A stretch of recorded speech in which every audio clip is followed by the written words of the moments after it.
शहबाज शरीफ असम्बलियां तोड़कर सूबे और मरकज को इकट्ठा इलेक्शन कराएं वरना पछताएंगे। शेख रशीद ने खबरदार कर दिया। कहा, कौम नवाज शरीफ से मुतालबा करती है कि आए इलेक्शन लड़ें। सबसे ज्यादा सियासत में तबाही नून लीग की हुई है। मरियम नवाज नून लीग को बहरान में डाल सकती हैं, निकाल नहीं सकती। मैं शहबाज शरीफ साहब को कहता हूँ कि असम्बलियां तोड़ दें, सूबे और मरकज का इकट्ठा इलेक्शन कराएं, सारी उम्र वरना पछताएंगे आप। कौम नवाज शरीफ से मुतालबा करती है आए और इलेक्शन में हिस्सा ले। अगर हिम्मत है नवाज शरीफ तो पाकिस्तान में आओ।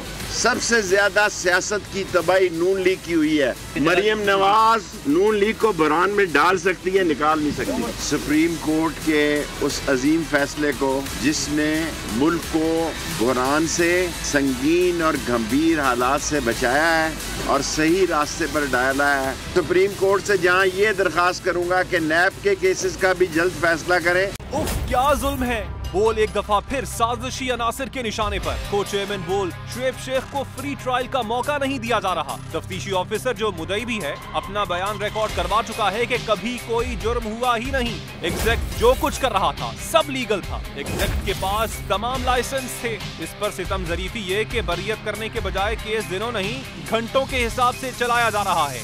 फ्री ट्रायल की धज्जियां उड़ा दी गईं। आईन में मौजूद इनफरादी हुकूक को पामाल किया जा रहा है। मुतल्लिका जज के खिलाफ दरखास्त दायर कर दी गई है। बोल के खिलाफ इंतकामी कार्रवाइयां जोरों पर हैं। बोल का अदलिया की इज्जत के लिए खड़े रहने का अज़्म। बोल का अदलिया को सलाम। सब्सक्राइब करें और बेल दबाएं ताकि कोई खबर रह न जाए।